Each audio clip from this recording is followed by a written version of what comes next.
तो ये रहा 6.2 का सेकेंड सम। ठीक है, स्टार्ट करते हैं। सेकेंड सम में आपको क्या दे रखा है, E and F are the point on the side PQ and PR respectively. PQ के ऊपर कोई पॉइंट E है, PR के ऊपर कोई पॉइंट F है। ठीक है, P in the triangle PQR for each of the following cases state whether EF parallel PQ।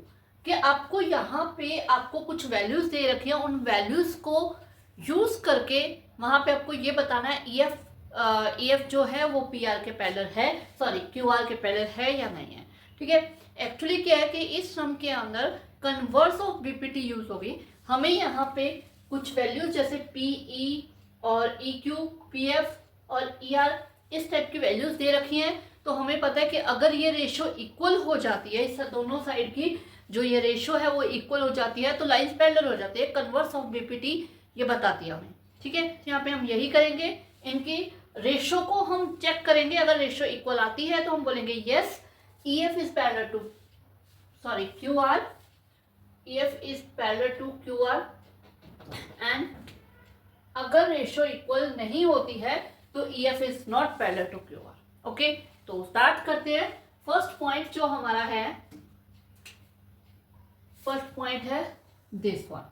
ठीक है, यहाँ पे हमें क्या है, पहले हम ले लेते हैं in first point in triangle PQR, PE upon EQ जो है वो हमारे पास आ जाएगा 3.9 है PE और EQ है 3।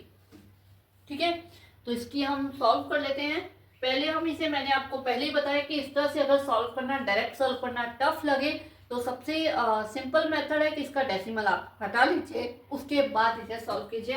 तो हम इसका डेसिमल हटा लेते हैं, यहाँ पे 10 आ जाएगा। अब 3 की टेबल में इन दोनों को हम काट देते हैं, 13 आ गया। ये आ गया 113 अपॉन 10। ठीक है, जिसे हम 1.3 भी लिख सकते हैं। फिर हम उसके बाद फाइंड करते हैं दूसरी साइड की PF अपॉन FR। PF हमें यहाँ पे दे रखा है 3.6 और FR दे रखा है 2.4। अब यहाँ पे भी हम इसका डेसिमल रिमूव कर लेते हैं। यहाँ से डेसिमल रिमूव करेंगे, यहाँ नीचे 10 आ जाएगा, इसका डेसिमल हटाएंगे ऊपर 10 आ जाएगा और 10 से 10 हम काट देते हैं। ये 12 की टेबल में जा रहा है, इसे काट देते हैं। 12 3 आर 12 2 आर, तो ये क्या आ गई 3/2 और वो क्या आ रही है 1.3। तो दोनों रेशियोज इक्वल नहीं है, दैट मीन नॉट इक्वल है PE अपॉन EQ के। देयरफॉर क्या आ जाएगा, EF जो है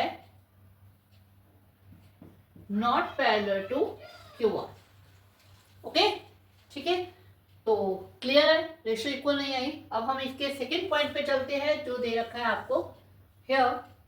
ठीक है, इसमें भी हम इसी तरह हम रेशियो को करेंगे इक्वल। ठीक है, फर्स्ट में आपको क्या दे रखा है, सेकंड पॉइंट का PE अपॉन EQ। अब PE है 4 सेंटीमीटर और EQ है आपका 4.5। अब ये कहीं भी कट नहीं हो रहा, अगर हम डेसिमल हटा भी देंगे तब भी ये कट नहीं हो रहा, तो हम इसे नहीं काटेंगे, इसे हम एज इट इज रहने देते हैं। आगे चलते हैं, PF अपॉन RF। PF दे रखा है 8 सेंटीमीटर, ये दे रखा है 9 सेंटीमीटर।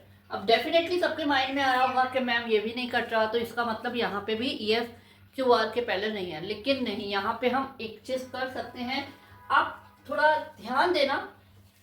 यहाँ आइए, जूम है। ठीक है, ये देखो, ये 4 है, ये 8 है, ये इसका हाफ है, हाफ है। इसी तरह ये 4.5 और ये 9 है, 9 का हाफ 4.5 होगा। ठीक है, इन दोनों का हाफ ये है, तो क्या करते हैं, यहाँ पे हम 1/2 से मल्टीप्लाई कर देते हैं। ठीक है, तो हमारे पास 8 का 1/2 जो है वो आ जाएगा 8/2 एंड 9/2 आ जाएगा, तो ये आ जाएगा 4/4.5, जो कि किसके इक्वल है,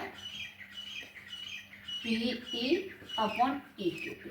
ठीक है, इक्वल आ गया, तो by converse of BPT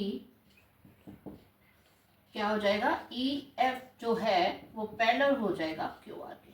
okay done. तो अब चलते हैं थर्ड क्वेश्चन पे। तो इसका जो थर्ड पॉइंट है वो दे रखा है यहाँ पे। इसमें कुछ चेंज है। क्या चेंज है? पहले आपको PE दे रखा होता था, अब यहाँ पे आपको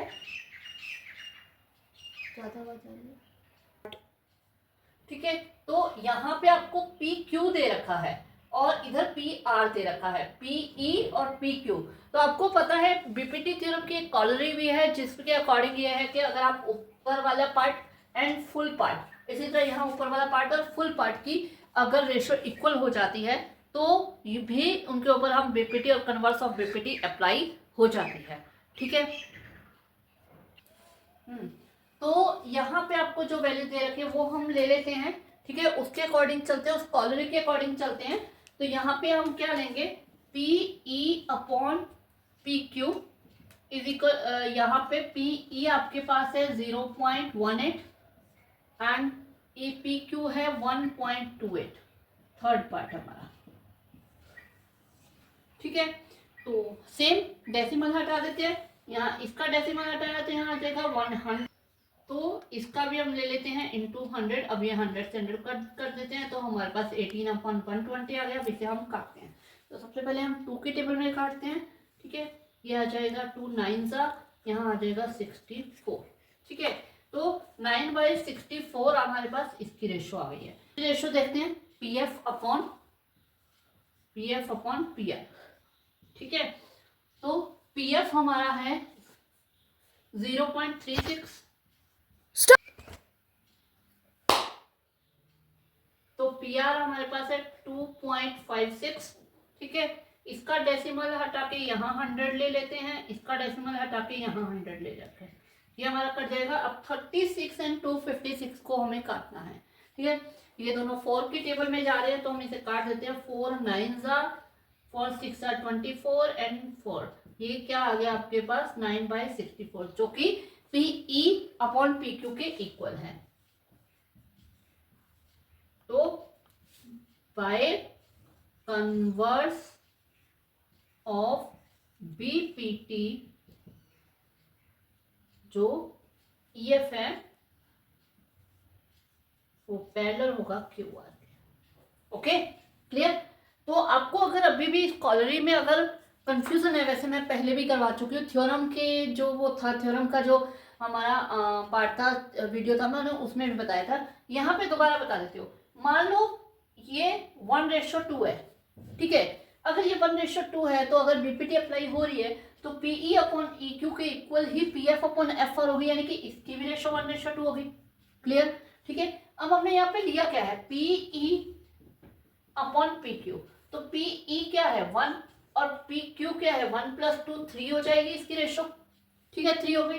अब इधर देख लेते हैं, PF अपॉन PR। तो PF क्या है 1 और PR क्या होगा 1 + 2, तो ये भी इक्वल होगी। मतलब अगर हम बीपीटी अप्लाई कर रहे हैं तो इसके इक्वल ले रहे हैं तो हम पूरे को भी कर सकते हैं, वो रेशो भी ऑलवेज इक्वल ही आएगी फिर। ठीक है, तो वो हमने यहाँ पे अप्लाई की थी। ठीक है, तो ये रहा आपका सेकेंड सम। ओके।